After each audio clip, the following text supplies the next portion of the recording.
ਅਸੀਂ ਸਾਡੇ study visa expert ਨੂੰ ਲੈ ਕੇ ਹਾਜ਼ਰ ਹਾਂ। ਵਿਦੇਸ਼ ਜਾਣ ਸੰਬੰਧੀ ਤੇ ਖੁਸ਼ਖਬਰੀ ਇਹ ਜੀ ਵੀਜ਼ੇ ਲੱਗਣੇ ਸ਼ੁਰੂ ਹੋ ਚੁੱਕੇ ਨੇ। ਐਮਬੈਸੀਆਂ ਚਾਹੇ ਕਿ ਹਾਂਜੀ ਫਰੰਟ ਤੇ ਆ ਕੇ ਕੰਮ ਨਹੀਂ ਕਰ ਰਹੀਆਂ, ਬਟ ਹਾਂ बैक एंड ते बह के जरूर काम हो रहा। ऑनलाइन वीजे आने शुरू हो चुके हैं, वो असीं जरूर डिस्कस करांगे ते साडा साथ देणगे जी साडे अज दे स्टडी वीजा एक्सपर्ट।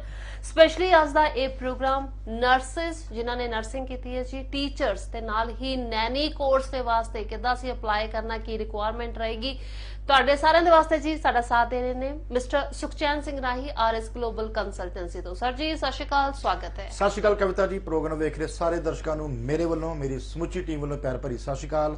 ਧੰਨਵਾਦ ਤੁਹਾਡਾ ਜੋ ਸਾਡੇ ਸ਼ੋਅ ਨੂੰ ਕਬੂਲ ਦਿਓ, ਆਪਣੇ ਵਧੀਆ ਵਧੀਆ ਸੁਝਾਅ ਭੇਜ ਦਿਓ ਫੇਸਬੁੱਕ ਜ਼ਰੀਏ।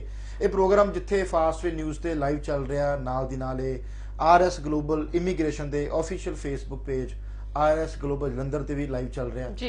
तुसी किसी भी तरह का सवाल पूछना चाहते हो 70509 70509 ते पूछ सकते हो। बट अज कॉल्स लैन नालों ज़्यादा वधिया या ज़्यादा इंपॉर्टेंट है उन्हां तमाम लखां करोड़ां लोकां तक ये सुनेहा पहुंचाउणा जो नवां तोहफा उन्होंने लैके आए इस कोविड-19 तो बाद। जिवें कि कविता उन्होंने दस्सिया कि अज दा प्रोग्राम डेडिकेटेड रहेगा उन्हां लई जिन्हां ने पक्के तौर ते कैनेडा अपने परिवार नाल जाना, यानी कि PR लैनी या इमीग्रेशन लैनी है। स्पैशली वो वाले एप्लीकेंट्स जिन्होंने नर्सिंग की है या जिन्होंने को टीचर का तजर्बा है, टीचिंग की पढ़ाई का तजर्बा है, या जिन्होंने नैनी का डिप्लोमा करके उन्होंने को तजर्बा है। सो नर्सस, नैनी वाले टू एप्लीकेंट्स ते टीचर्स उन्होंने अज दे अगले 24-25 मिनट बड़े इंपॉर्टेंट रहणगे। ध्यान नाल प्रोग्राम पूरा सुन लेना। उम्मीद करदा तुहाडे सारे सवालों का तमाम जवाब देने की 25 मिनट 24 मिनट कोशिश करांगा। उस तो बाद भी अगर कोई तुहाडी क्वेरी होवे, मेरे नाल मिलना चाहते हो, मेरी टीम नाल मिलना चाहते हो, एक्सपर्ट इमीग्रेशन लॉयर्स नूं मिलना चाहते हो, तो हेठा नंबर जो चल रहा 70509 70509 इस नंबर पर कॉल करके मेरे जलंधर मोहाली दफ्तर च अपॉइंटमेंट मिलिया जा सकता है। मैं इत्थे गल क्लीयर कर दिया कविता जी कि विदाउट अपॉइंटमेंट PR वाले एप्लीकेंट नूं असीं एंटरटेन नहीं करते। सो प्लीज आउण तो एक दिन या 2 दिन पहला अपनी अपॉइंटमेंट जरूर बुक करा दिओ। मेरे नाल मिलना चाहते हो तां भी, या मेरे इमीग्रेशन लॉयर्स नूं मिलना चाहते हो तां भी।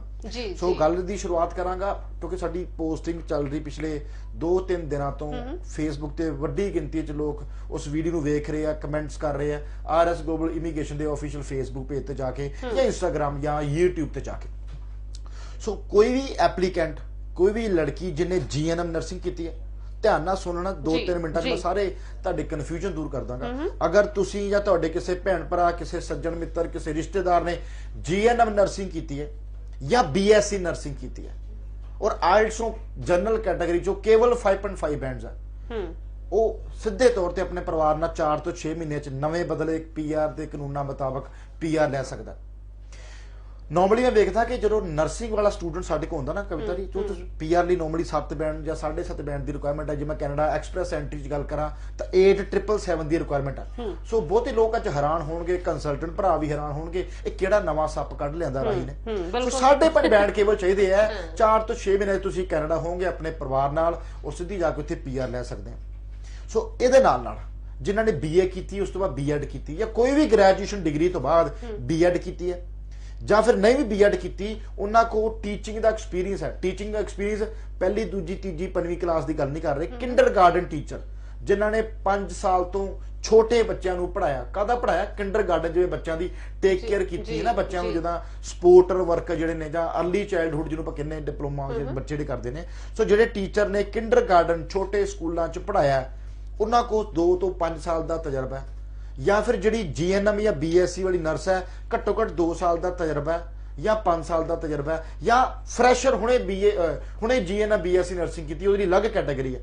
सो अगर तुसी रीसेंट BSc नर्सिंग की या GNM की तजर्बा नहीं भी हैगा तां भी 5.5 बैंड ते सीधा कैनेडा जा सकते हो परिवार दे नाल। ठीक है। इस तो बाद तीजी कैटेगरी अगर नैनी का डिप्लोमा किया जी। सो नैनी के डिप्लोमे की बड़ी वड्डी पद्धर ते कैनेडा डिमांड रहिंदी है। जिहड़े छोटे बच्चे ने 5 साल तो उन्हां दी सांभ संभाल ली, या जिहड़े उत्थे हैंडीकैप ने या ओल्ड केयर ने उन्हां दी सांभ संभाल ली। सो बेसिकली ये उन्हां दे लई कैटेगरी है। NOC जिहड़ा है नॉक जिहड़ा है कैनेडा दा 881412 और 11 दे अंडर ये कैटेगरी आउंदी है। तुसी इत्थों वर्क परमिट ते सीधा बाद PR ते जाके अपने परिवार समेत PR लै सकते हो। सो अगर कोई भी एप्लीकेंट या कोई भी श्रोता दर्शक एक प्रोग्राम वेख रहा है या साडी किसी फेसबुक ते यूट्यूब ते वीडियो वेख रहा है, वो अपने परिवार नाल पक्के तौर पर जाने की कोई सलाह मशवरा लेना चाहता है तो मेरे दफ्तर च सोमवार नूं ते मंगलवार नूं जलंधर च ਤੇ ਸ਼ੁੱਕਰਵਾਰ ਨੂੰ ਮੇਰੇ ਨਾਲ ਮੋਹਾਲੀ ਦਫ਼ਤਰ 'ਚ ਅਪਾਇੰਟਮੈਂਟ ਦੇ ਨਾਲ ਮਿਲਿਆ ਜਾ ਸਕਦਾ ਹੈ। ਜੀ, ਔਰ ਜੀ। ਕੇਵਲ 4 ਤੋਂ 6 ਮਹੀਨੇ 'ਚ ਕਵਿਤਾ ਜੀ, ਇਹਦੇ 'ਚ ਇਹ ਨਹੀਂ ਕੋਈ ਸਾਲ ਲੱਗਣਾ, 2 ਸਾਲ ਲੱਗਣਗੇ ਜਾਂ ਤੁਹਾਨੂੰ 7 ਬੈਂਡ ਆਇਲਟਸ ਦੇ ਚਾਹੀਦੇ ਨੇ। ਠੀਕ ਹੈ। ਕੇਵਲ GNM ਨਰਸਿੰਗ, BSc ਨਰਸਿੰਗ ਔਰ BA BEd ਤੋਂ ਬਾਅਦ ਕਿੰਡਰਗਾਰਟਨ ਬੱਚੇ ਨੂੰ ਪੜਾਉਣ ਵਾਲਾ ਐਪਲੀਕੈਂਟ ਜਾਂ ਨੈਨੀ ਵਾਲਾ ਜਿਹੜਾ ਐਪਲੀਕੈਂਟ, ਤਿੰਨਾਂ ਕੈਟਾਗਰੀਜ਼ ਨੂੰ 5.5 ਇਹ ਬੈਂਡ। 3 ਅਲੱਗ-ਅਲੱਗ ਕੈਟਾਗਰੀਜ਼ ਨੇ, ਨਰਸਸ, ਟੀਚਰਸ ਤੇ ਨੈਨੀ। ਜੀ। ਤਿੰਨਾਂ ਕੈਟਾਗਰੀ ਵਿੱਚ ਆਇਲਟਸ ਜਨਰਲ ਕੈਟਾਗਰੀ 'ਚ ਚਾਹੀਦਾ, ਅਕੈਡਮਿਕ ਨਹੀਂ ਚਾਹੀਦਾ। ਠੀਕ ਹੈ। ਜਨਰਲ ਕੈਟਾਗਰੀ ਚਾਹੀਦਾ ਆਪਾਂ ਨੂੰ 5.5 ਓਵਰਆਲ, 5 ਈਚ। ਜਿਹੜਾ CDP ਲੈਵਲ ਆਪਾਂ ਨੂੰ 5 ਚਾਹੀਦਾ ਹੈ, ਉਹਦੇ ਚ ਓਵਰਆਲ 5.5 ਹੋਣ, ਨਾਟ ਲੈਸ ਦੈਨ 5 ਵਾਲਾ ਜਿਹੜਾ ਐਪਲੀਕੈਂਟ ਹੈ ਉਹ ਇਸ ਕੈਟਾਗਰੀ ਚ ਆਪਣੇ ਪਰਿਵਾਰ ਸਮੇਤ ਪੱਕੇ ਤੌਰ ਤੇ PR ਹਾਸਲ ਕਰ ਸਕਦਾ। ਜੀ, ਸੋ ਹੁਣ ਤਾਂ ਦੇਖੋ ਤੁਸੀਂ ਚਲੋ ਕੈਟਾਗਰੀ ਦੱਸਤੀਆਂ ਨੇ, ਆਇਲਟਸ ਦੀ ਬੈਂਡ ਦੇ ਜਿਹੜੀ ਰਿਕੁਆਇਰਮੈਂਟ ਹੈ 5.5 ਦੇ ਨਾਲ ਅਪਲਾਈ ਕਰ ਸਕਦੇ ਨੇ, ਪਰਮਨੈਂਟ ਰੈਜ਼ੀਡੈਂਸੀ ਮਿਲ ਰਹੀ ਹੈ। ਮੀਨਸ ਇੰਨੀ ਸੌਖੀ ਹੈ ਜਾਂ ਹੋਰ ਵੀ ਡਾਕੂਮੈਂਟਸ ਚਾਹੀਦੇ ਜਿਹੜੇ ਅਸੀਂ ਨਹੀਂ ਹਜੇ ਦੱਸ ਪਾਏ? ਨਹੀਂ, ਡਾਕੂਮੈਂਟ ਦੀ ਕੋਈ ਲੋੜ ਨਹੀਂ, ਕੋਈ ਜਾਲੀ ਪੇਪਰ ਨਹੀਂ ਬਣਾਉਣਾ, ਕੋਈ ਫੇਕ ਡਿਪਲੋਮਾ ਡਿਗਰੀ ਨਹੀਂ ਬਣਾਉਣਾ। ਐਕਚੁਅਲ ਤੌਰ ਤੇ ਕੈਨੇਡਾ ਵਿੱਚ ਜਿਹੜੇ ਛੋਟੇ ਬੱਚਿਆਂ ਦੀ ਸਾਂਭ ਸੰਭਾਲੀ, ਬਜ਼ੁਰਗਾਂ ਦੀ ਸਾਂਭ ਸੰਭਾਲੀ ਜਾਂ ਜਿਹੜੇ ਹੈਂਡੀਕੈਪਸ ਨੇ ਉਹਨਾਂ ਦੀ ਸਾਂਭ ਸੰਭਾਲੀ, ਜਿਹੜੇ ਏਜਡ ਕੇਅਰ ਜਾਂ ਚਾਈਲਡ ਕੇਅਰ ਜਾਂ ਸਪੋਰਟ ਵਰਕਰ ਦੀ ਲੋੜ ਹੈਗੀ, ਮਤਲਬ ਉੱਥੇ ਅਲੱਗ-ਅਲੱਗ ਜਿਹੜੇ ਉੱਥੇ ਆਰਗੇਨਾਈਜੇਸ਼ਨਸ ਬਣੇ ਨੇ। ਸੋ ਉਹਦੇ ਚ ਇਹ ਕੈਟਾਗਰੀ ਕੱਢੀ ਗਈ ਹੈ ਔਰ ਲਿਮਟਿਡ ਕੈਪਿੰਗ ਹੈ, 5000 ਟੋਟਲ ਕੋਟਾ ਹੈ। ਜਦੋਂ 5000 ਕੋਟਾ ਭਰ ਗਿਆ, ਇੱਕ ਕੋਟਾ ਖਤਮ ਕਰਤਾ ਜਾਏਗਾ। ਸੋ ਫਸਟ ਕਮ ਫਸਟ ਸਰਵ ਹੈ। ਮੈਂ ਉਮੀਦ ਕਰਦਾ ਕਿ ਪਹਿਲੇ 15-20 ਦਿਨਾਂ ਵਿੱਚ ਹੀ ਕੋਟਾ ਭਰ ਜਾਣਾ। ਸੋ ਅਗਰ ਇਹ ਵੀਡੀਓ ਤੁਹਾਡੇ ਤੱਕ ਪਹੁੰਚ ਰਹੀ ਹੈ, ਤੁਸੀਂ ਇਹ ਆਵਾਜ਼ ਸੁਣ ਰਹੇ ਹੋ, ਜਿਹੜੀ ਵੀ ਨਰਸਿੰਗ ਪ੍ਰੋਫਾਈਲ ਵਾਲਾ ਐਪਲੀਕੈਂਟ ਆ, GNM ANM ਵਾਲਾ ਐਪਲੀਕੈਂਟ ਨਹੀਂ ਹੋ ਪਾਏਗਾ। ਠੀਕ ਹੈ। ਜਿਹਨੇ 10ਵੀਂ ਤੋਂ ਬਾਅਦ ਜਾਂ 12ਵੀਂ ਤੋਂ ਬਾਅਦ ANM ਕੀਤੀ ਹੈ, ਨਾਟ ਐਲੀਜੀਬਲ। ਮਿਨੀਮਮ ਜਿਹੜੀ GNM 3.5 ਸਾਲ ਦੀ ਹੁੰਦੀ ਕਵਿਤਾ ਜੀ, ਉਹ ਵਾਲਾ ਐਲੀਜੀਬਲ ਹੈ। ਜਾਂ ਜਿਹਨੇ 4 ਸਾਲ ਦੀ BSc ਫੰਡਸ ਵਗੈਰਾ ਇੱਥੇ ਵੀ ਚਾਹੀਦੇ? ਨਹੀਂ, ਇਹ ਕੋਈ ਸਟੂਡੈਂਟ ਵੀਜ਼ਾ ਨਹੀਂ ਹੈ, ਇਹ ਚ ਕੋਈ ਫੰਡ ਦੀ ਲੋੜ ਨਹੀਂ। ਐਕਚੁਅਲ ਤੌਰ ਤੇ 12ਵੀਂ ਤੋਂ ਬਾਅਦ 3.5 ਸਾਲ ਦੀ ਪੜ੍ਹਾਈ, ਜਿਵੇਂ GNM ਨਰਸਿੰਗ, ਜਾਂ 4 ਸਾਲ ਦੀ ਪੜ੍ਹਾਈ ਜਿਹਨੇ BSc ਨਰਸਿੰਗ ਕੀਤੀ ਹੈ। ਉਸ ਤੋਂ ਬਾਅਦ 12ਵੀਂ ਤੋਂ ਬਾਅਦ ਜੇ ਟੀਚਰ ਦੀ ਗੱਲ ਕਰਾਂ, BA BCom BBA BCA ਕੋਈ ਵੀ ਬੈਚਲਰ ਡਿਗਰੀ ਕੀਤੀ ਹੈ ਜਾਂ MBA ਕੀਤੀ, MCA ਕੀਤੀ ਹੈ, ਬਟ BEd ਕੀਤੀ ਹੋਵੇ ਜਾਂ ਫਿਰ ਕਿੰਡਰਗਾਰਟਨ ਸਕੂਲ ਜਿਹੜੇ 5 ਸਾਲ ਤੋਂ ਛੋਟੇ ਬੱਚਿਆਂ ਨੂੰ ਪੜਾਉਂਦੇ ਨੇ ਜਿਹੜੇ ਸਕੂਲ, ਉਹਨਾਂ ਚ ਪ੍ਰਾਈਵੇਟ ਐਕਸਪੀਰੀਅੰਸ ਵੀ ਚੱਲੇਗਾ। ਪ੍ਰਾਈਵੇਟ ਗਵਰਨਮੈਂਟ ਦਾ ਵੈਸੇ ਵੀ ਕਿੰਡਰਗਾਰਟਨ ਸਕੂਲ ਮੇਰੇ ਖਿਆਲ ਹੁੰਦੇ ਨਹੀਂ, ਮੈਂ ਦੇਖੇ ਨਹੀਂ। ਪ੍ਰਾਈਵੇਟ ਸਰਕਾਰੀ ਦਾ ਕੋਈ ਲੈਣ ਦੇਣ ਨਹੀਂ। 5 ਸਾਲ ਤੋਂ ਛੋਟੇ ਜਿਹੜੇ ਸਕੂਲ ਜਿਹਨੂੰ ਆਪਾਂ ਕਿੰਡਰਗਾਰਟਨ ਬੋਲਦੇ ਨੇ, ਉਹਨਾਂ ਬੱਚਿਆਂ ਨੂੰ ਪੜਾਉਣ ਦਾ, ਉਹਨਾਂ ਬੱਚਿਆਂ ਦੀ ਸਾਂਭ ਸੰਭਾਲ ਦਾ ਜੇ ਕੋਈ 2 ਸਾਲ ਤੋਂ 5 ਸਾਲ ਤਜਰਬਾ ਹੋਵੇ, ਜਾਂ ਫਿਰ ਨੈਨੀ ਕੇਅਰ ਵਾਲੇ ਲਈ ਇਹ ਆਪਸ਼ਨ ਖੁੱਲੀ ਹੈ। ਜ਼ਿਆਦਾ ਡਿਟੇਲ ਚ ਜਾਣਕਾਰੀ ਚਾਹੁੰਦੇ ਹੋ, ਸਾਡੇ ਜਿਹੜੇ ਇਮੀਗ੍ਰੇਸ਼ਨ ਲਾਇਰ, ਇਮੀਗ੍ਰੇਸ਼ਨ ਮਾਹਿਰ, ਕਿਉਂਕਿ ਕੈਨੇਡਾ ਦਾ ਆਫਿਸ ਜਿਹੜਾ ਸਾਡਾ ਕੈਨੇਡਾ ਚ ਹੈ, ਟੋਰਾਂਟੋ ਮਿਸੀਸਾਗਾ ਚ, ਅਸੀਂ ਉੱਥੋਂ ਸਾਰੀਆਂ ਐਪਲੀਕੇਸ਼ਨ ਪ੍ਰੋਸੈਸ ਕਰਦੇ ਹਾਂ, ਚਾਹੇ ਓਪਨ ਵਰਕ ਪਰਮਿਟ ਦੀ, ਚਾਹੇ ਪਰਮਨੈਂਟ ਰੈਜ਼ੀਡੈਂਸੀ ਦੀ। ਸੋ ਉਹਦੇ ਨਾਲ ਤੁਸੀਂ ਵੀਡੀਓ ਕਾਲ ਤੇ ਸਲਾਹ ਮਸ਼ਵਰਾ ਲੈਣਾ ਚਾਹੁੰਦੇ ਹੋ, ਜਾਂ ਮੋਹਾਲੀ ਵਿੱਚ ਜਾਂ ਜਲੰਧਰ ਚ ਮੇਰੇ ਇਮੀਗ੍ਰੇਸ਼ਨ ਜਿਹੜੇ ਵਕੀਲ ਬੈਠੇ ਨੇ ਉਹਨਾਂ ਨਾਲ ਮਿਲ ਕੇ 1-to-1 ਕਾਉਂਸਲਿੰਗ ਲੈਣਾ ਚਾਹੁੰਦੇ ਹੋ, ਤਾਂ ਜੋ ਨੰਬਰ ਤੁਹਾਡੀ ਸਕਰੀਨ ਤੇ ਚੱਲ ਰਿਹਾ 70509 70509, ਉੱਤੇ ਕਾਲ ਕਰਕੇ ਅਪਾਇੰਟਮੈਂਟ ਲੈ ਕੇ ਮਿਲਿਆ ਜਾ ਸਕਦਾ। ਗੱਲ ਪਰਮਾਨੈਂਟ ਰੈਜ਼ੀਡੈਂਸੀ ਦਾ ਖਰਚਾ ਕਿੰਨਾ ਕਰੇਗਾ? ਦੇਖੋ, ਖਰਚਾ ਸਰਕਾਰੀ ਫੀਸਾਂ ਪੇ ਕਰਨੀਆਂ ਪਲੱਸ ਕੰਪਨੀ ਦੀ ਫੀਸ ਪੇ ਕਰਨੀ, ਚ ਕਿਹੜਾ ਤੁਸੀਂ 25-30 ਲੱਖ ਰੁਪਏ ਖਰਚਣਾ, ਇਹ ਕੋਈ ਬਹੁਤਾ ਖਰਚਾ ਨਹੀਂ ਹੁੰਦਾ। ਸਰਕਾਰੀ ਫੀਸ ਜਿਹੜੀ ਡਿਟੇਲ ਹੈ ਉਹ ਸਾਰੀ ਵੈਬਸਾਈਟ ਤੋਂ ਮਿਲ ਜਾਂਦੀ ਹੈ। ਜਿਹੜੀ ਕੰਪਨੀ ਦੀ ਫੀਸ ਆ ਲੱਖ ਰੁਪਏ ਤੋਂ ਲੈ ਕੇ 1.5 ਲੱਖ ਤੱਕ ਕੰਪਨੀ ਦੀ ਫੀਸ ਹੁੰਦੀ ਹੈ। ਬਟ ਇਹਦੇ ਨਾਲ ਮੈਂ ਇਹ ਵੀ ਦੱਸਦਾ, ਕਿਉਂਕਿ ਕਈ ਕਾਲਸ ਮੈਸੇਜ ਸਾਨੂੰ ਇਹ ਆਏ ਸੀਗੇ ਵੀ ਜਿਹੜੇ ਕੈਨੇਡਾ ਦੇ ਨਵੇਂ ਰੂਲ ਬਦਲੇ ਨੇ ਉਹਦੇ ਬਾਰੇ ਵੀ ਦੱਸਿਆ ਜਾਵੇ, ਕਿਉਂਕਿ ਮੈਂ ਇੱਕ ਵਾਰ ਅਸੀਂ ਕਾਲ ਵੀ ਲੈ ਲਈ। ਹਾਂ ਪਲੀਜ਼ ਕਾਲ ਲੈ ਲਈ। ਉਸ ਤੋਂ ਬਾਅਦ ਕੈਨੇਡਾ ਦੇ ਨਵੇਂ ਸਟੂਡੈਂਟ ਵੀਜ਼ਾ ਦੇ ਕਾਨੂੰਨਾਂ ਬਾਰੇ ਵੀ ਗੱਲ ਕਰਾਂਗੇ। ਹੈਲੋ, ਸਤਿ ਸ਼੍ਰੀ ਅਕਾਲ ਜੀ, ਸਵਾਲ ਆਪਣਾ ਦੱਸੋ। ਆਪਣੀ ਕੁਆਲੀਫਿਕੇਸ਼ਨ ਦੱਸੋ, ਤੁਹਾਡੀ ਪ੍ਰੋਫਾਈਲ ਕੀ ਹੈ ਜੀ? ਪਲੱਸ 2 ਕੀਤੀ ਸੀਗੀ 2019 ਚ ਜੀ। ਆਇਲਟਸ ਕੀ ਸਕੋਰ ਆ ਭਾਜੀ? ਆਈਲੈਟਸ ਦੇ ਵਿੱਚ 5.5 ਈਚ ਹੈ ਜੀ। ਔਰ ਓਵਰਆਲ ਵੀ 5.5 ਹੀ ਹੈ? ਹਾਂਜੀ ਹਾਂਜੀ ਸਰ। ਨਹੀਂ, ਕੈਨੇਡਾ ਫਿਰ ਮੁਸ਼ਕਲ ਆ ਜੀ। ਕੈਨੇਡਾ ਘੱਟੋ ਘੱਟ 6 ਬੈਂਡ ਚਾਹੀਦੇ ਨੇ, ਪਰ ਜੇ ਤੁਹਾਡੇ ਨੰਬਰ 70-75% ਇੰਗਲਿਸ਼ ਹੈਗੇ ਆ, ਦੈਨ ਵਿਦਆਊਟ ਆਇਲਟਸ ਅਪਲਾਈ ਕਰਕੇ ਟਰਾਈ ਜ਼ਰੂਰ ਮਾਰ ਸਕਦੇ ਹੋ। 82% ਸਰ। ਫਿਰ ਤਾਂ ਬੜੀ ਅੱਛੀ ਗੱਲ ਹੈ ਜੀ। CBSE ਪੜ੍ਹੇ ਕਿ ਪੰਜਾਬ ਬੋਰਡ ਪੜ੍ਹੇ ਹੋ? CBSE। ਜੇ CBSE ਪੜ੍ਹੇ ਹੋ, ਨੰਬਰ ਤੁਹਾਡੇ 70% ਤੋਂ ਉੱਪਰ ਹੈ। ਵਿਦਆਊਟ ਆਇਲਟਸ ਸਾਡੇ ਕੋਲ 4 ਕਾਲਜ ਨੇ ਮੌਂਟਰੀਅਲ ਦੇ ਜਿਹੜੇ ਦਾਖਲਾ ਦਿੰਦੇ ਆ। ਸੋ ਮੈਂ ਲਾਈਵ ਵਿੱਚ ਵੀ ਦੱਸਿਆ ਸੀ, ਜਿਵੇਂ ਮੈਂ ਨਾਲ ਹੁਣ ਜੇ ਵਿਦਆਊਟ ਆਇਲਟਸ ਵਾਲੇ ਦਾ ਸਵਾਲ ਆਇਆ ਤੇ ਸਾਰੇ ਉਹਨਾਂ ਤਮਾਮ ਦਰਸ਼ਕਾਂ ਦੇ ਲਈ ਖੁਸ਼ਖਬਰੀ ਦੱਸ ਦਿੰਦਾ, ਜਿਹੜੇ 2020 ਚ ਪਾਸ ਆਊਟ ਹੋਏ ਨੇ। ਹੁਣ CBSE ਰਿਜ਼ਲਟ ਆਇਆ ਸੀ ਪਿਛਲੇ ਹਫਤੇ 14-15 ਜੁਲਾਈ ਨੂੰ, ਤੇ ਹੁਣ ਪਰਸੋਂ ਚੌਥ ਪੰਜਾਬ ਬੋਰਡ ਦਾ ਰਿਜ਼ਲਟ ਵੀ ਆ ਗਿਆ। ਸੋ ਜਿਹੜੇ 2020 ਚ ਸਟੂਡੈਂਟ ਪਾਸ ਹੋਏ ਨੇ, ਬੜੀ ਇੱਕ ਸੁਭਾਵਿਕ ਗੱਲ ਹੈ, ਪਤਾ ਸਾਰਿਆਂ ਨੂੰ ਕਿ ਬੱਚਾ ਆਇਲਟਸ ਐਗਜ਼ਾਮ ਨਹੀਂ ਦੇ ਪਾ ਰਿਹਾ ਕਿਉਂਕਿ ਐਗਜ਼ਾਮ ਨਹੀਂ ਓਪਨ ਹੋ ਰਹੇ। ਸੋ ਉਹ ਬੱਚੇ ਦਾ ਅਗਰ ਨੰਬਰ 70-80% ਤੋਂ, ਚਲੋ 70% ਉੱਪਰ ਅਗਰ ਅੰਗਰੇਜ਼ੀ ਦੇ ਬੱਚੇ ਦੇ ਨੰਬਰ ਹੈ, ਉਹ ਵਿਦਆਊਟ ਆਇਲਟਸ ਕੈਨੇਡਾ ਚ ਪੜਨ ਜਾ ਸਕਦਾ ਹੈ। ਉਹਦੇ ਲਈ ਵਧੇਰੇ ਜਾਣਕਾਰੀ ਚਾਹੀਦੀ ਤੇ ਮੇਰੇ ਦਫ਼ਤਰ ਮੇਰੇ ਨਾਲ ਆ ਕੇ ਜਰੂਰ ਮਿਲਿਆ ਜਾ ਸਕਦਾ ਹੈ। ਔਰ ਇਹ ਚ ਸਕਸੈਸ ਰੇਟ 50% ਤੋਂ ਲੈ ਕੇ 70% ਜ਼ਰੂਰ ਰਹੇਗਾ। ਬਟ ਜਿਹੜੇ ਬੱਚੇ 2020 ਪਾਸ ਆਊਟ ਹੈ, ਹੁਣ ਜੇ ਬੱਚਾ 2019 ਪੜਿਆ, ਉਹਨੇ ਪਹਿਲਾਂ ਆਇਲਟਸ ਐਗਜ਼ਾਮ ਦਿੱਤਾ, ਨਹੀਂ 6 ਬੈਂਡ ਆ ਪਾਏ, ਉਹ ਪੁਰਾਣੇ 2 ਸਰਟੀਫਿਕੇਟ ਨਾਲ ਲਗਾ ਕੇ ਇੰਨਾ ਜ਼ਰੂਰ ਦੱਸ ਸਕਦਾ ਕਿ ਮੈਂ ਕੋਚਿੰਗ ਲਈ ਬਟ ਮੇਰੇ ਆਇਲਸ ਐਗਜ਼ਾਮ ਦੇਣ ਦੀ ਵਾਰੀ ਕੋਵਿਡ ਦਾ ਜਿਹੜੇ ਲਾਕਡਾਊਨ ਲੱਗ ਗਿਆ, ਮੈਂ ਨਹੀਂ ਐਗਜ਼ਾਮ ਦੇ ਸਕਿਆ। ਸੋ ਇੱਕ ਚੰਗੀ ਐਸਓਪੀ, ਚੰਗਾ ਸਟੇਟਮੈਂਟ ਆਫ ਪਰਪਸ ਔਰ ਦਿਮਾਗ ਤਜਰਬਾ ਇੱਕ ਚੰਗੇ ਕੰਸਲਟੈਂਟ ਦਾ ਵਿਦਆਊਟ ਆਇਲਸ ਵੀਜ਼ਾ ਵੀ ਲਵਾ ਕੇ ਦੇ ਸਕਦਾ। ਪਰ ਜੇ ਕੋਈ ਬੱਚਾ 2017 ਜਾਂ 16 ਵਾਲਾ ਆ ਜੇ ਵੀ ਮੇਰੇ 80% ਨੰਬਰ ਆ, ਵਿਦਆਊਟ ਆਇਲਸ ਕੈਨੇਡਾ ਵੀਜ਼ਾ ਲਵਾ ਦਿਓ। ਵੀਜ਼ਾ ਅਫਸਰ ਨੂੰ ਸਮਝ ਲੱਗਦੀ ਪਈ ਹੈ ਕਿ 3 ਸਾਲ 4 ਸਾਲ ਚ ਆਇਲਸ ਨਹੀਂ ਕੀਤੀ ਤੇ ਹੁਣ ਜਿਹੜੇ 4 ਮਹੀਨੇ 3 ਮਹੀਨੇ ਲੰਘ ਕੇ ਗਏ ਕੋਵਿਡ ਦੇ, ਇਹਦੇ ਚ ਕਿਹੜੀ ਆਇਲਸ ਕਰ ਲੈਣੀ ਸੀ। ਸੋ ਜਿੰਨਾ ਬੱਚਿਆਂ ਕੋਲ ਐਕਚੁਅਲੀ ਟਾਈਮ ਨਹੀਂ ਮਿਲ ਪਾਇਆ, ਜਿਹੜੇ ਬੱਚੇ ਕੋ ਵਾਕਈ ਮੌਕਾ ਖੁੱਸ ਗਿਆ ਆਇਲਸ ਐਗਜ਼ਾਮ ਦੇਣ ਦਾ, 2020 ਪਾਸ ਆਊਟ ਬੱਚੇ, ਉਹਨਾਂ ਦੇ ਵੀਜ਼ੇ ਦੀ ਸੰਭਾਵਨਾ ਬੜੀ ਅੱਛੀ ਹੈ। ਸੋ ਨਾਲ ਦੀ ਨਾਲ ਗੱਲ ਉਹ ਵੀ ਕਰੀਏ ਜਿਹੜੇ ਬੱਚਿਆਂ ਦੇ ਸਵਾਲ ਬੜੀ ਵੱਡੀ ਗਿਣਤੀ ਚਾਹੁੰਦੇ, ਕਿਉਂਕਿ ਫੇਸਬੁੱਕ ਤੇ ਲਾਈਵ ਸੀ ਮੰਡੇ ਮੈਂ ਜੀ ਤੇ ਬਰੀਫ ਦੇ ਵਿੱਚ ਡਿਟੇਲ ਚ ਗੱਲ ਕੀਤੀ ਗਈ ਸੀ ਕਿ ਜਿਨ੍ਹਾਂ ਬੱਚਿਆਂ ਨੇ ਕੈਨੇਡਾ ਪੜ੍ਹਨ ਜਾਣਾ, ਅੰਬੈਸੀਜ਼ ਨੇ ਆਪਣੇ ਦਰਵਾਜ਼ੇ ਖੋਲਤੇ ਨੇ। ਜਿਵੇਂ ਅਸੀਂ ਆਫ ਦਾ ਰਿਕਾਰਡ ਵੀ ਗੱਲ ਕਰ ਰਹੇ ਸੀ, ਅੱਜ ਰੀਸੈਂਟਲੀ ਲਗਭਗ 1 ਘੰਟਾ ਪਹਿਲਾਂ ਵੀਜ਼ਾ ਆਸਟ੍ਰੇਲੀਆ ਦਾ ਸਾਡੇ ਕੋਲ ਆਇਆ, ਸਟੱਡੀ ਵੀਜ਼ਾ ਅੱਜ ਦੀ ਤਰੀਕ ਦਾ ਜਾਰੀ ਹੋਇਆ ਬੱਚੇ ਦਾ ਬੈਚਲਰਸ ਡਿਗਰੀ ਦੇ ਵਿੱਚ। ਸੋ ਜਿਵੇਂ ਆਸਟ੍ਰੇਲੀਆ ਨੇ ਵੀਜ਼ੇ ਦੇਣੇ ਸ਼ੁਰੂ ਕਰਤੇ ਨੇ, ਕੈਨੇਡਾ ਨੇ 15 ਜੁਲਾਈ ਤੋਂ ਪ੍ਰੋਸੈਸਿੰਗ ਸ਼ੁਰੂ ਕਰਤੀ ਹੈ। ਸੋ 2 ਫੇਸ ਵੀਜ਼ੇ ਬਾਰੇ ਵੀ ਗੱਲ ਕਰਾਂਗੇ, ਕਿਉਂਕਿ ਕੈਨੇਡਾ ਹੈ, ਚਾਹੇ ਯੂਕੇ ਹੈ, ਚਾਹੇ ਆਸਟ੍ਰੇਲੀਆ ਹੈ, ਇਹ 3 ਮੇਜਰ ਮੁਲਕ ਨੇ ਜਿੱਥੇ ਪੰਜਾਬ ਜਾਂ ਨਾਰਥ ਇੰਡੀਆ ਬੱਚਾ ਪੜਨ ਜਾਂਦਾ। ਤੇ ਜੇ ਮੈਂ ਬਿਜ਼ਨਸ ਪੁਆਇੰਟ ਆਫ ਵਿਊ ਨਾਲ ਗੱਲ ਕਰਾਂ ਤੇ ਇਹਨਾਂ 3 ਮੁਲਕਾਂ ਲਈ ਜਿਹੜਾ ਨਾਰਥ ਇੰਡੀਆ ਜਾਂ ਪੰਜਾਬ ਹੈ ਜਾਂ ਗੁਜਰਾਤ ਹੈ, ਇਹ ਸਭ ਤੋਂ ਵੱਡੀ ਮੰਡੀ ਹੈ, ਸਭ ਤੋਂ ਵੱਡਾ ਏਰੀਆ ਟੈਰੀਟਰੀ ਹੈ ਜਿੱਥੋਂ ਬੱਚੇ ਪੜਨ ਜਾਂਦੇ ਨੇ। ਸੋ ਉਹ ਵੀ ਮੌਕਾ ਨਹੀਂ ਗਵਾਉਣਾ ਚਾਹੁੰਦੇ। ਤੁਸੀਂ ਦੇਖੋ 14 ਜੁਲਾਈ ਨੂੰ ਬਿਆਨ ਆਏ ਨੇ ਇਮੀਗ੍ਰੇਸ਼ਨ ਮਿਨਿਸਟਰ ਦੇ 2 ਫੇਸ ਵੀਜ਼ਾ ਲਈ, ਤੇ 14 ਤਰੀਕ ਨੂੰ CBSE ਦੇ ਰਿਜ਼ਲਟ ਡਿਕਲੇਅਰ ਹੋਏ ਨੇ। ਸੋ ਬੇਟੀਕਲੀ ਜਦੋਂ ਪਤਾ ਕਿ ਇੰਡੀਆ ਦੇ ਵਿੱਚ ਰਿਜ਼ਲਟ ਡਿਕਲੇਅਰ ਹੋਏ ਤੇ ਜਿਹੜਾ ਰੀਸੈਂਟ 2020 ਪਾਸ ਆਊਟ ਬੱਚਾ ਸੀ 12ਵੀਂ ਵਾਲਾ, ਉਹ ਕੈਨੇਡਾ ਸਰਕਾਰ ਜਾਣ ਨਹੀਂ ਦੇਣਾ ਚਾਹੁੰਦੀ ਸੀ। ਤੇ ਨਾਲ ਹੀ ਸੋਮਵਾਰ ਨੂੰ ਲੰਘ ਕੇ ਗਿਆ, ਪਿਛਲੇ 2-3 ਦਿਨ ਪਹਿਲਾਂ ਸੋਮਵਾਰ ਨੂੰ ਇਮੀਗ੍ਰੇਸ਼ਨ ਮਿਨਿਸਟਰ ਨੇ ਬਿਆਨ ਦੇ ਦਿੱਤੇ ਤੇ ਅਸੀਂ ਆ 5 ਨਵੇਂ ਬਦਲਾਵ ਕਰ ਰਹੇ ਹਾਂ, ਜਿਹੜੇ ਮੈਂ ਆਪਣੇ ਫੇਸਬੁੱਕ ਪੇਜ ਤੇ ਬੋਲੇ ਸੀ ਜੀ। ਕੈਨੇਡਾ ਬਾਰੇ ਦੱਸ ਦਿੰਦਾ, ਪਹਿਲੇ ਸਟੇਜ ਤੇ ਜਿਹੜੀ ਤੁਹਾਨੂੰ ਅਪਰੂਵਲ ਮਿਲੇਗੀ ਬੱਚੇ ਦੀ LOA ਚਾਹੀਦੀ ਕਾਲਜ ਦੀ।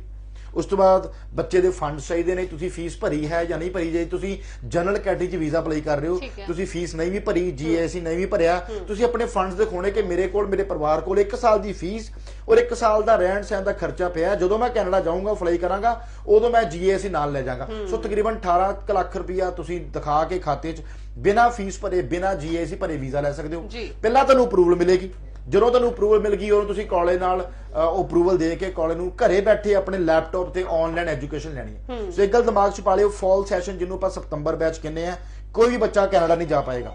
ਕਿਸੇ ਵੀ ਕੰਸਲਟੈਂਟ ਨੇ ਕੋਈ ਨਾ ਅਪਲਾਈ ਕੀਤਾ ਹੋਵੇ, ਜੇ ਕਿਸੇ ਨੇ ਤੁਹਾਨੂੰ ਇਹ ਸਬਜ਼ ਬਾਗ ਦਿਖਾਏ ਕਿ ਸਤੰਬਰ 'ਚ ਕੈਨੇਡਾ ਚਲੇ ਜਾਓਗੇ ਤਾਂ ਬੜੀ ਵੱਡੀ ਬੇਵਕੂਫੀ ਹੈ। ਸਤੰਬਰ 'ਚ ਕੈਨੇਡਾ ਨਹੀਂ ਜਾ ਪਾਓਗੇ ਕਿਉਂਕਿ ਇੰਟਰਨੈਸ਼ਨਲ ਬਾਰਡਰ ਹਾਲੇ ਅਕਤੂਬਰ ਤੋਂ ਬਾਅਦ ਖੁੱਲਣੇ। ਸੋ ਬੱਚੇ ਨੂੰ ਵੀਜ਼ਾ ਅਪਰੂਵਲ ਮਿਲੇਗੀ, ਵੀਜ਼ਾ ਅਪਰੂਵਲ ਲੈ ਕੇ ਬੱਚਾ ਆਨਲਾਈਨ ਕਲਾਸਾਂ ਲਾਏਗਾ।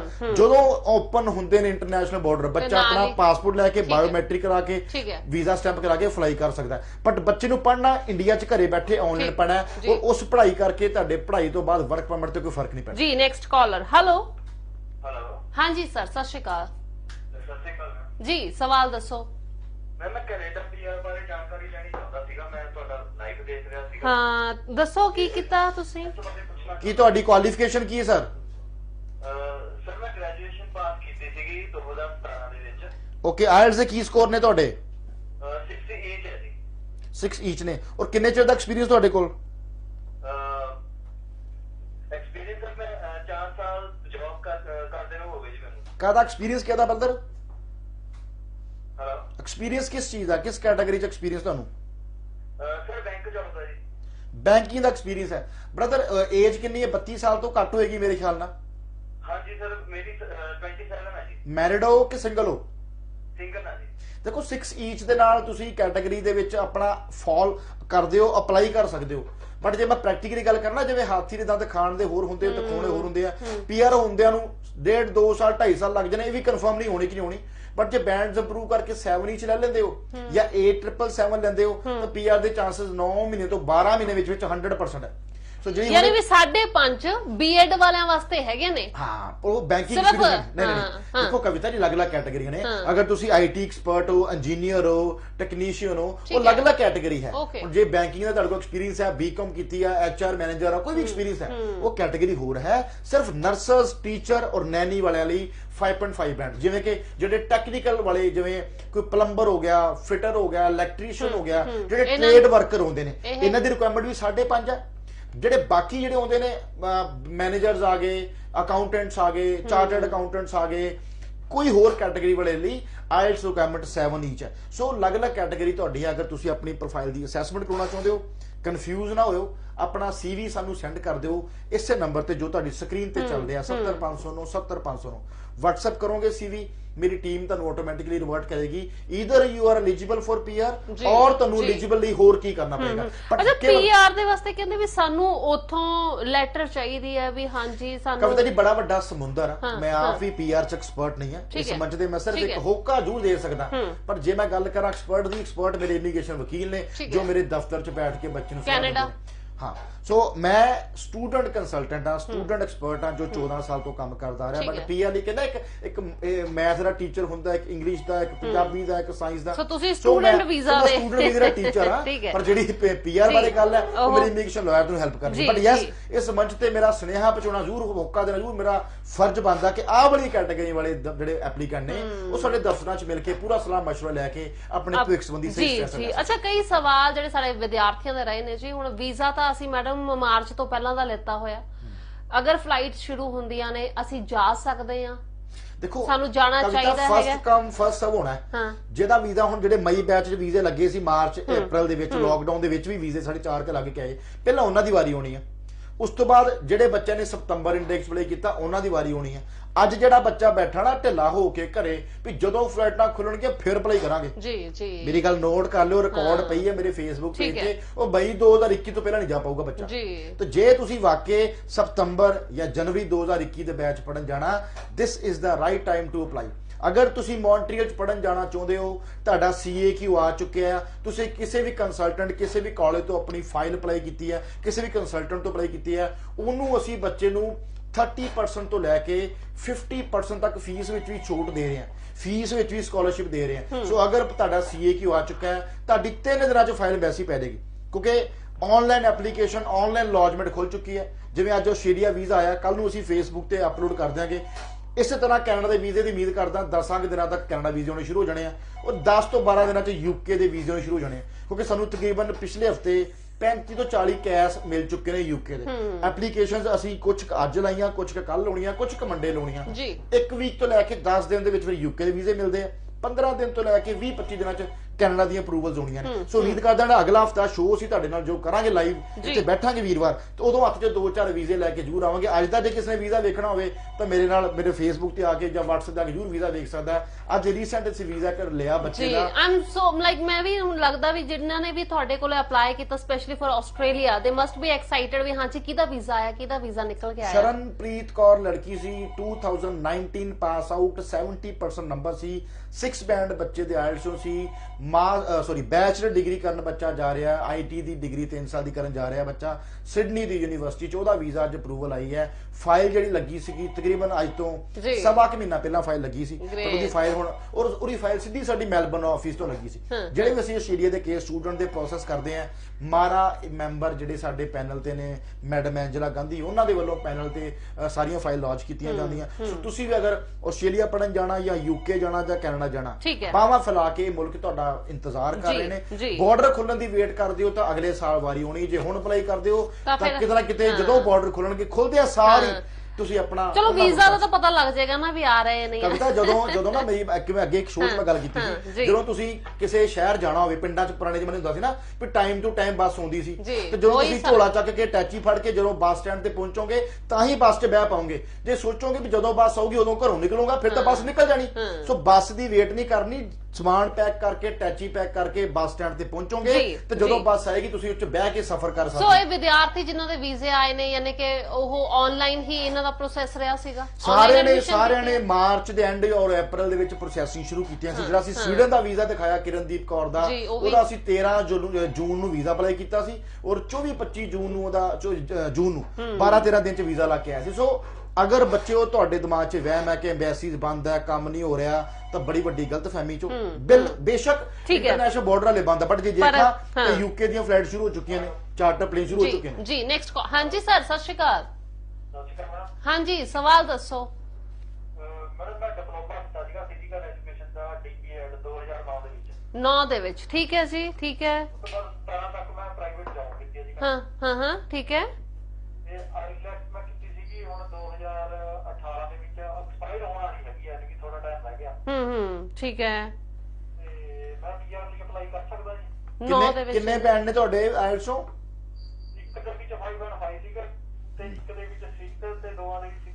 ਨਹੀਂ ਮੇਰੇ ਵੀਰ 5.5 ਬੈਂਡ ਵਾਲਾ ਨਹੀਂ ਕਰ ਸਕਦਾ। ਅੱਛਾ ਤੁਸੀਂ ਟੀਚਰ ਪ੍ਰੋਫਾਈਲ ਦੀ ਗੱਲ ਕਰ ਰਹੇ ਹੋ? ਹਾਂ ਡੀਪੀਐਡ ਕੀਤੀ ਹੋਈ। ਨਹੀਂ ਡੀਪੀਐਡ ਨਹੀਂ ਬ੍ਰਦਰ, ਜਿਹੜਾ ਅਸੀਂ ਟੀਚਰ ਬੋਲਿਆ ਉਹ ਅਸੀਂ ਸਿਰਫ ਕਿੰਡਰਗਾਰਟਨ ਵਾਲਾ ਬੋਲਿਆ ਹੈ। ਮੈਂ ਫੇਰ ਰਿਪੀਟ ਕਰ ਦਿੰਦਾ, ਕੋਈ ਵੀ ਟੀਚਰ ਪ੍ਰੋਫਾਈਲ ਵਾਲਾ ਐਪਲੀਕੈਂਟ ਜਿਹਦੇ ਕੋਲ ਕਿੰਡਰਗਾਰਟਨ ਸਕੂਲ, ਜਿਹੜੇ ਛੋਟੇ ਬੱਚੇ ਜਿਨ੍ਹਾਂ ਦੀ ਉਮਰ 5 ਸਾਲ ਤੋਂ ਘੱਟ ਹੁੰਦੀ ਹੈ, ਉਹਨਾਂ ਨੂੰ ਪੜਾਉਣ ਦਾ ਸਾਂਭ ਸੰਭਾਲ ਦਾ ਜਿੰਨਾ ਕੋ ਤਜਰਬਾ ਹੈ, kindergarten teachers only, BA BEd MEd ਕਰਕੇ ਤੁਸੀਂ ਸਕੂਲ ਚ ਪੜਾਇਆ, ਕਾਲਜ ਚ ਪੜਾਇਆ, ਨਹੀਂ ਉਹਨਾਂ ਦੀ ਗੱਲ ਨਹੀਂ ਕਰ ਰਹੇ। ਉਹਨਾਂ ਦੀ ਵੀ ਪੀਆਰ ਹੈ ਬਟ ਉਹਨਾਂ ਲਈ ਆਇਲਟਸ ਰਿਕੁਆਇਰਮੈਂਟ 7 ਈਚ ਹੈ। ਮੈਂ ਸਿਰਫ ਕਿੰਡਰਗਾਰਟਨ ਟੀਚਰਸ ਦੀ ਗੱਲ ਕੀਤੀ ਹੈ ਜਿਨ੍ਹਾਂ ਕੋਲ ਛੋਟੇ ਸਕੂਲਾਂ ਚ ਪੜਾਉਣ ਦਾ ਤਜਰਬਾ ਹੈ, ਉਹਦੀ ਆਇਲਟਸ ਰਿਕੁਆਇਰਮੈਂਟ 5.5 ਹੈ। ਟੀਚਰਸ, ਕਿੰਡਰਗਾਰਟਨ ਵਾਲੇ, ਨਰਸਸ ਜਾਂ ਨੈਨੀ ਕੇਅਰ ਵਾਲੇ, ਇਹਨਾਂ ਤਿੰਨਾਂ ਦੀ ਅੱਜ ਗੱਲ ਕੀਤੀ ਜਾ ਰਹੀ ਹੈ। ਸੋ ਮੈਨੂੰ ਲੱਗਦਾ ਕਨਫਿਊਜ਼ਨ ਕਾਫੀ ਜ਼ਿਆਦਾ ਰਹੇਗੀ ਲੋਕਾਂ ਚ। ਕੋਸ਼ਿਸ਼ ਕਰਾਂਗੇ ਅਗਲਾ ਜਿਹੜਾ ਮੈਂ ਹੁਣ ਲਾਈਵ ਕਰਨਾ ਸ਼ੋਅ ਮੰਡੇ ਨੂੰ, ਉਸ ਮੈਂ ਡਿਟੇਲ ਚ ਕੱਲੀ ਕੈਟੇਗਰੀ ਨੂੰ ਆਪਣੇ ਕੈਨੇਡਾ ਦੇ ਜਿਹੜੇ ਮੇਰੇ ICCRC ਮੈਂਬਰ ਨੇ ਉਹਨਾਂ ਦੇ ਨਾਲ, ਕਿਉਂਕਿ ਟਾਈਮ ਡਿਫਰੈਂਸ ਆ, ਸਾਡੇ ਦਿਨ ਹੁੰਦਾ ਉੱਥੇ ਰਾਤ ਹੁੰਦੀ ਹੈ। ਸੋ ਕੋਸ਼ਿਸ਼ ਕਰਾਂਗੇ ਰਾਤ ਨੂੰ ਇੰਡੀਆ ਦੇ 9-10 ਵਜੇ, ਜਦੋਂ ਉੱਥੇ ਸਵੇਰ ਦੇ 10-11 ਵਜੇ ਹੁਣ, ਉਦੋਂ ਅਸੀਂ ਇਕੱਠੇ ਨਾਲ ਇਮੀਗ੍ਰੇਸ਼ਨ ਲਾਇਰ ਨੂੰ ਨਾਲ ਬਿਠਾ ਕੇ ਤੁਹਾਡੇ ਇੱਕ ਰੂਬਰੂ ਕਰਵਾ ਸਕੀਏ। ਲਾਈਵ ਪ੍ਰੋਗਰਾਮ ਚ ਕਹਿਣਾ ਚਾਹਾਂ ਪ੍ਰਦੇਸ਼ ਤੇ RS ਗਲੋਬਲ ਕੰਸਲਟੈਂਸੀ ਤੋਂ ਸਾਡੇ ਅੱਜ ਦੇ ਸਟੱਡੀ ਵੀਜ਼ਾ ਐਕਸਪਰਟ ਨੇ ਜੀ ਮਿਸਟਰ ਸੁਖਚੈਨ ਸਿੰਘ ਰਾਹੀ। ਇਹਨਾਂ ਦਾ ਫੇਸਬੁੱਕ ਪੇਜ ਜਿੱਥੇ ਤੁਸੀਂ ਇਹਨਾਂ ਨੂੰ ਵਾਚ ਕਰ ਸਕਦੇ ਹੋ ਜੀ ਲਾਈਵ। ਅਕਸਰ ਆਪਣੇ ਜਿਹੜੇ ਇਹਨਾਂ ਦੇ ਸੈਸ਼ਨ ਰਹਿੰਦੇ ਨੇ ਲਾਈਵ ਵੀਡੀਓ ਕਾਲਿੰਗ ਦੇ ਜ਼ਰੀਏ ਵੀ ਤੁਸੀਂ ਆਪਣੇ ਸਵਾਲ ਜਿਹੜੇ ਨੇ ਇਹਨਾਂ ਦੇ ਤੱਕ ਪਹੁੰਚਾ ਸਕਦੇ ਹੋ। ਤੇ ਨੈਕਸਟ ਕਾਲਰ ਇਸ ਵੇਲੇ ਸਾਡੇ ਨਾਲ। ਹੈਲੋ, ਫੋਨ ਡਿਸਕਨੈਕਟ, ਬਟ ਸਾਡੇ ਦਰਸ਼ਕ ਜੀ ਜਿਹੜੇ ਵੀ ਇੱਥੇ ਫੋਨ ਕਰ ਰਹੇ ਨੇ ਤੁਹਾਨੂੰ ਕਾਲ ਜ਼ਰੂਰ ਕਰਾਂਗੇ ਜੀ ਅਸੀਂ। ਯੂਕੇ ਬਾਰੇ ਮੈਡਮ ਗੱਲ ਰਹਿ ਗਈ pending. So UK last time ਵੀ ਰਹਿ ਗਿਆ ਸੀ ਜੀ ਸਾਡਾ ਡਿਸਕਸ ਕਰਨਾ। ਮੈਨੂੰ ਮੈਂ ਨਾਲ ਦੇ ਨਾਲ ਆਪਣਾ ਫੇਸਬੁੱਕ ਖੋਲ ਕੇ ਬੈਠਾ, ਸੋ ਮੈਨੂੰ ਆਲ ਦੀ ਨਾਲ ਮੈਸੇਜ ਵੀ ਆ ਗਿਆ ਕਿ ਭਾਈ ਯੂਕੇ ਬਾਰੇ ਗੱਲ ਜ਼ਰੂਰ ਕਰਿਓ, ਕਿਉਂਕਿ ਯੂਕੇ ਅੱਜ ਦੀ ਡੇਟ 'ਚ ਨਾ ਕਵਿਤਾ ਦੀ ਹੌਟ ਡੈਸਟੀਨੇਸ਼ਨ ਬਣਿਆ ਪੰਜਾਬੀਆਂ ਦੀ ਸਪੈਸ਼ਲੀ। ਕਿਉਂਕਿ ਪਿਛਲੇ ਜਨਵਰੀ ਬੈਚ ਦੀ ਗੱਲ ਕਰਾਂ ਜਾਂ ਸਤੰਬਰ 2019 ਦੀ ਬੈਚ ਦੀ ਗੱਲ ਕਰਾਂ ਤਾਂ ਗੱਫੇ ਭਰ ਕੇ ਵੀਜ਼ੇ ਵੰਡੇ ਯੂਕੇ ਨੇ। ਬਟ ਕਿਤੇ ਨਾ ਕਿਤੇ ਇਤਰਾਜ਼ ਦੀ ਇਹ ਵੀ ਹੈ, ਜਿਹੜੇ ਸਾਡੇ ਪੰਜਾਬੀ ਬੱਚੇ ਭਰਾ ਜਿਹੜੇ ਪੜ੍ਹਨ ਗਏ ਸਤੰਬਰ ਜਨਵਰੀ 'ਚ, ਤਕਰੀਬਨ 70 ਤੋਂ 75% ਬੱਚੇ ਅੱਜ ਵੀ ਯੂਨੀਵਰਸਿਟੀਆਂ 'ਚ ਪੜ੍ਹਨ ਨਹੀਂ ਜਾ ਰਹੇ। ਫੀਸਾਂ ਪੂਰੀਆਂ ਸਾਲ ਦੀਆਂ ਭਰੀਆਂ ਪਈਆਂ, ਖਰਚਾ ਪੂਰਾ ਕੀਤਾ ਪਿਆ, ਫਿਰ ਹੀ ਪਤਾ ਨਹੀਂ ਕਿਹਦੇ ਆਖੇ ਲੱਗ ਕੇ ਪੁੱਠੀ ਮੱਤ ਆ ਗਈ, ਨਹੀਂ ਪੜ੍ਹਨ ਜਾ ਰਹੇ। ਔਰ ਉਹਦਾ ਨਤੀਜਾ ਕਿ ਪੰਜਾਬ ਦੇ ਬੱਚਿਆਂ ਨੂੰ ਕੁਝ ਕੁ ਯੂਨੀਵਰਸਿਟੀ ਨੇ ਸਖਤੀ ਨਾਲ ਲੈਣਾ ਸ਼ੁਰੂ ਕਰਤਾ। ਜਿਵੇਂ ਕਿ ਅਸੀਂ ਪਹਿਲਾਂ ਕਹਿੰਦੇ ਕਿ 60% ਨੰਬਰ ਜਿਸ ਬੱਚੇ ਦੇ ਇੰਗਲਿਸ਼ ਚੋਂ ਹੈ ਉਹ ਵਿਦਆਊਟ ਆਇਲਟਸ ਯੂਕੇ ਪੜ੍ਹਨ ਜਾ ਸਕਦਾ, ਬਟ ਹੁਣ ਬਹੁਤੀਆਂ ਯੂਨੀਵਰਸਿਟੀਜ਼ ਨੇ ਉਹ ਰਿਕੁਆਇਰਮੈਂਟ 60% ਤੋਂ ਵਧਾ ਕੇ 70% ਕਰਤੀ ਹੈ। ਜਿੱਥੇ ਪਹਿਲਾਂ ਯੂਨੀਵਰਸਿਟੀ 3000 ਤੋਂ ਲੈ ਕੇ 4000 ਪਾਉਂਡ ਦੀ ਸਕਾਲਰਸ਼ਿਪ ਦਿੰਦੀ ਸੀਗੀ, ਉਹਨਾਂ ਯੂਨੀਵਰਸਿਟੀ ਨੇ ਪੰਜਾਬ ਦੇ ਬੱਚਿਆਂ ਨੂੰ ਸਕਾਲਰਸ਼ਿਪ ਦੇਣੀ ਬੰਦ ਕਰਤੀ। ਉਹ ਕਹਿੰਦੇ ਜਦੋਂ ਦੋਧਰਾ ਡਰਿਆ ਮੁੜ ਕੇ ਲੱਸੀ ਨੂੰ ਫੂਕਾ ਮਾਰ ਕੇ ਪੀਂਦਾ। ਸੋ ਪੰਜਾਬੀ ਬੱਚਾ ਕਿਤੇ ਨਾ ਕਿਤੇ ਉਹਨਾਂ ਦੇ ਇਸ ਟਾਈਮ ਨਿਸ਼ਾਨੇ ਤੇ ਹੈਗਾ। ਇਹ ਦੇਖਣਾ ਚਾਹੁੰਦੇ ਕਿ ਜਿਹੜਾ ਬੱਚਾ ਪੜ੍ਹਨਾ ਚਾਹੁੰਦਾ ਉਹੀ ਆਪਾਂ ਲਈਏ, ਬਾਕੀ ਬੱਚੇ ਨੂੰ ਨਾ ਲਈਏ। ਸੋ ਇਸ ਕਰਕੇ ਸਕਾਲਰਸ਼ਿਪ ਵੀ ਬੰਦ ਕਰਤੀ ਗਈ ਯੂਨੀਵਰਸਿਟੀਆਂ ਵੱਲੋਂ। 60% ਵਾਲੇ ਬੱਚੇ ਵੀ ਮਤਲਬ ਨਹੀਂ ਲਏ ਜਾ ਰਹੇ, ਪਰ ਸਟਿਲ ਅਜੇ ਵੀ ਕਈ ਯੂਨੀਵਰਸਿਟੀਆਂ ਜੋ 60% ਵਾਲਾ ਬੱਚਾ ਲੈ ਰਹੀਆਂ ਨੇ। ਸੋ ਰੱਬ ਦਾ ਵਾਸਤਾ ਉਹਨਾਂ ਬੱਚਿਆਂ ਨੂੰ, ਉਹਨਾਂ ਦੇ ਮਾਪਿਓ ਨੂੰ, ਅਗਰ ਤੁਸੀਂ ਯੂਕੇ ਪੜ੍ਹਨ ਗਏ ਹੋ, ਫੀਸ ਪੇ ਕੀਤੀ ਹੈ ਤੇ ਆਪਣੀਆਂ ਕੁਝ ਗਲਤੀਆਂ ਕਰਕੇ ਤੁਹਾਡੀ ਜਿਹੜੀ ਅਗਲੀ ਪੀੜ੍ਹੀ ਆਉਣ ਵਾਲੀ, ਜਿਹੜੇ ਅਗਲੇ ਤੁਹਾਡੇ ਛੋਟੇ ਭੈਣ ਭਰਾ ਯੂਕੇ ਪੜ੍ਹਨ ਜਾਣਾ ਚਾਹੁੰਦੇ ਆ, ਉਹਨਾਂ ਦੇ ਰਸਤੇ 'ਚ ਕੰਡੇ ਨਾ ਬੀਜੋ, ਤਾਂ ਕਿ ਕਹਿੰਦੇ ਇੱਕ ਮੱਛੀ ਪੂਰੇ ਤਲਾਬ ਨੂੰ ਖਰਾਬ ਕਰਦੀ ਹੈ। ਅਗਰ ਇੱਕ ਬੱਚੇ ਦੀ ਗਲਤੀ ਹੈ, ਜੇ ਮੰਨ ਲਓ 50 ਬੱਚਿਆਂ ਦੀ ਗਲਤੀ, ਉਹਦੇ ਪਿੱਛੇ ਪੂਰੀ ਕੌਮ, ਪੂਰੀ ਬਰਾਦਰੀ, ਪੂਰੀ ਪੰਜਾਬੀਅਤ ਦੇ ਬੱਚਿਆਂ ਨੂੰ ਇਹ ਸਿਲਸਿਲਾ ਜਿਹੜਾ ਖਮਿਆਜ਼ਾ ਭੁਗਤਣਾ ਪੈ ਰਿਹਾ। ਸੋ ਯੂਕੇ ਪੜ੍ਹਨ ਜਾਣਾ ਚਾਹੁੰਦੇ ਹੋ, ਇੱਕ ਦਰਖਾਸਤ ਆ, ਉਹੀ ਬੱਚਾ ਅਪਲਾਈ ਕਰੇ ਜਿਹੜਾ ਵਾਕਈ ਪੜ੍ਹਨਾ ਚਾਹੁੰਦਾ। ਠੀਕ ਹੈ। ਅਗਰ ਮਾਂ ਪਿਓ ਦੇ ਸਿਰ ਤੇ ਕਰਜ਼ਾ ਚੱਕ ਕੇ ਯੂਕੇ ਪੜ੍ਹਨ ਜਾ ਰਹੇ ਹੋ, ਕੋਈ ਜਾਣ ਦਾ ਫਾਇਦਾ ਨਹੀਂ, ਕਿਉਂਕਿ ਜਾ ਕੇ ਉੱਥੇ ਕੋਈ ਇਹੋ ਜਿਹੀ ਨਹਿਰ ਜਾਂ ਕੋਈ ਇਹੋ ਜਿਹੀ ਮਤਲਬ ਦਰਖਤ ਨਹੀਂ ਲੱਗੇ ਪੌਂਡਾਂ ਨੇ ਜੋ ਪੁੱਟ ਕੇ ਇੰਡੀਆ ਭੇਜ ਦੇਣੇ ਆ। ਹਾਂ, ਅਗਰ ਪੜ੍ਹਨ ਨੂੰ ਤਿਆਰ ਹੋ, ਪੜ੍ਹਾਈ ਨਾਲ 20 ਘੰਟੇ ਕੰਮ ਕਰਨ ਦੀ ਪਰਮਿਸ਼ਨ ਹੈ। ਜਿੰਨਾ 20 ਘੰਟੇ ਕੰਮ ਕਰੋਗੇ ਉਹ 'ਚ ਆਪਣਾ ਰੋਟੀ ਪਾਣੀ ਦਾ ਖਰਚਾ, ਕਮਰੇ ਦਾ ਕਿਰਾਇਆ ਕੱਢ ਲਓਗੇ। ਜੇ ਸੋਚਦੇ ਹੋ ਕਿ ਮੈਂ ਪੈਸੇ ਕਮਾ ਕੇ ਇੰਡੀਆ 'ਚ ਵੀ ਭੇਜਦਾ, ਉੱਥੇ 100 ਦੇ ਮੁੜ ਕੇ 9000 ਜਾਂ 9500 ਬਣ ਜਾਣੇ, 95 ਰੁਪਏ ਪਾਉਂਡ ਹੈ, ਤਾਂ ਉੱਥੇ ਵੀਰੇ ਖਰਚੇ ਵੀ ਪਾਉਂਡਾਂ 'ਚ ਹੋਣੇ ਆ। ਮੁੜ ਕੇ ਤੁਸੀਂ ਜਿਹੜੇ ਇਲੈਕਟ੍ਰਿਸਿਟੀ ਦੇ ਬਿੱਲ ਜਾਂ ਮੋਬਾਈਲ ਦੇ ਬਿੱਲ ਜਾਂ ਜਿਹੜੇ ਰੂਮ ਰੈਂਟ ਦੇਣੇ ਆ ਜਾਂ ਟਰੈਵਲਿੰਗ ਕਰਨੀ ਆ, ਉਹ ਵੀ ਪਾਉਂਡਾਂ 'ਚ ਕਰਨੀ, ਮੁੜ ਕੇ ਉਹ ਰੁਪਈਆਂ 'ਚ ਨਹੀਂ ਕਰਨੀ। ਸੋ ਇਸ ਕਰਕੇ ਪੈਸੇ ਦੇ ਲਾਲਚ ਨੂੰ ਜਾਂ ਕਨਵਰਜਨ ਲਾਲਚ ਨੂੰ ਨਾ ਦਿਓ। ਅਗਰ ਇੱਕ ਚੰਗੀ ਐਜੂਕੇਸ਼ਨ ਲੈਣ ਜਾ ਰਹੇ ਹੋ, ਚੰਗਾ ਭਵਿੱਖ ਲੈਣ ਜਾ ਰਹੇ ਹੋ, ਯੂਨੀਵਰਸਿਟੀ 'ਚ ਪੜ੍ਹਨ ਜਾਂਦੇ ਹੋ, ਡਿਗਰੀ ਕਰਦੇ ਹੋ, 3 ਸਾਲ ਡਿਗਰੀ ਕਰਕੇ ਬੈਚਲਰ ਜਾਂ 1 ਸਾਲ ਮਾਸਟਰ ਕਰਕੇ ਇੱਕ ਚੰਗੇ ਭਵਿੱਖ ਦੀ ਆਸ ਲੈ ਸਕਦੇ ਹੋ। ਪਰ ਅਗਰ ਜਾਂਦੇ ਆ ਸੋਚਦੇ ਹੋ ਕਿ ਅੱਜ ਮੈਂ 에ਅਰਪੋਰਟ ਤੇ ਉਤਰਿਆ, ਕੱਲ ਨੂੰ ਮੈਂ ਜੌਬ ਤੇ ਲੱਗ ਜਾਵਾਂ, ਪੈਸੇ ਕਮਾ ਕੇ ਇੰਡੀਆ ਭੇਜ ਦੇਵਾਂ, ਉਹ ਬੱਚਾ ਬੇਵਕੂਫੀ ਕਰਕੇ ਜਾ ਰਿਹਾ। ਮਾਂ ਪਿਓ ਵੀ ਖਿਆਲ ਰੱਖਣ, ਬੱਚੇ ਵੀ ਖਿਆਲ। ਜੀ ਨੈਕਸਟ ਕਾਲਰ। ਹੈਲੋ ਹੈਲੋ, ਅੱਜ ਲੱਗਦਾ ਤੁਹਾਡੀ ਆਵਾਜ਼ ਪਸੰਦ ਨਹੀਂ ਆ ਰਹੀ ਕਰਦੇ ਜੀ ਲੋਕਾਂ ਨੂੰ। Hello phone disconnect. ਸੋ ਅੱਜ ਕਾਲਸ ਵੈਸੇ ਵੀ ਅਸੀਂ ਘੱਟ ਅਟੈਂਡ ਕਰ ਰਹੇ ਹਾਂ ਜੀ, ਜਸਟ ਬਿਕਾਜ਼ ਕਿ ਚਲੋ ਇਨਫੋਰਮੇਸ਼ਨ ਇੱਕ ਵਾਰੀ ਪੂਰੀ ਪਹੁੰਚੇ ਸਾਡੇ ਦਰਸ਼ਕਾਂ ਤੱਕ, ਇੱਕ ਸਾਡੇ ਮੈਂ ਹੋਰ ਵੀ ਵਿਦਿਆਰਥੀਆਂ ਨਾਲ ਤੱਕ। ਸੁਨੇਹਾ ਜੀ, ਦੇ ਦਿਆਂ, ਜੀ। ਅਗਰ ਤੁਸੀਂ ਸਪਾਊਸ ਦੇ ਨਾਲ ਸਵੀਡਨ ਡੈਨਮਾਰਕ ਜਾਣਾ ਚਾਹੁੰਦੇ ਹੋ ਬਿਨਾਂ ਆਇਲਸ ਤੋਂ, ਠੀਕ ਹੈ। ਬੱਚੇ ਦੇ ਨਾਲ ਜਾਣਾ ਚਾਹੁੰਦੇ ਹੋ, ਪੜ੍ਹਾਈ 'ਚ 8-10 ਸਾਲ ਦਾ ਗੈਪ ਹੈ, ਜਿਵੇਂ ਕਿਰਨਦੀਪ ਕੌਰ ਨੇ ਆਪਣਾ ਸੁਪਨਾ ਪੂਰਾ ਕੀਤਾ ਹਸਬੰਡ ਤੇ ਬੱਚੇ ਨਾਲ ਸਵੀਡਨ ਜਾਣ ਦਾ, ਤੁਸੀਂ ਵੀ ਉਸੇ ਕਰ ਤਰ੍ਹਾਂ, ਸਕਦੇ ਹੋ। ਠੀਕ ਹੈ। ਸਵੀਡਨ ਡੈਨਮਾਰਕ ਜਨਵਰੀ ਦੇ ਦਾਖਲੇ ਜੀ ਬਹੁਤ ਬਹੁਤ ਸ਼ੁਕਰੀਆ ਸਰ, ਧੰਨਵਾਦ ਧੰਨਵਾਦ ਜੀ। ਕਵਿਤਾ। ਸੋ ਇਸੇ ਦੇ ਨਾਲ ਜੀ ਦਿਓ ਇਜਾਜ਼ਤ, ਕੱਲ ਫਿਰ ਮੁਲਾਕਾਤ ਕਰਦੇ ਸ਼ਾਮੀ 7:30 ਵਜੇ ਤੇ ਸਾਡਾ ਰਿਪੀਟ ਟੈਲੀਕਾਸਟ ਅਗਲੇ ਦਿਨ ਦੁਪਹਿਰੇ 1:30 ਵਜੇ ਫਾਸਟ ਵੇ ਦੇ ਜੀ 64 ਨੰਬਰ ਚੈਨਲ ਦੇ ਵੇਖਣਾ ਨਹੀਂ ਭੁੱਲਣਾ ਕਿ ਅੰਜਾਮਾ ਪਰਦੇਸ ਲਾਈਵ ਵਿਦ ਮੀ। ਧੰਨਵਾਦ।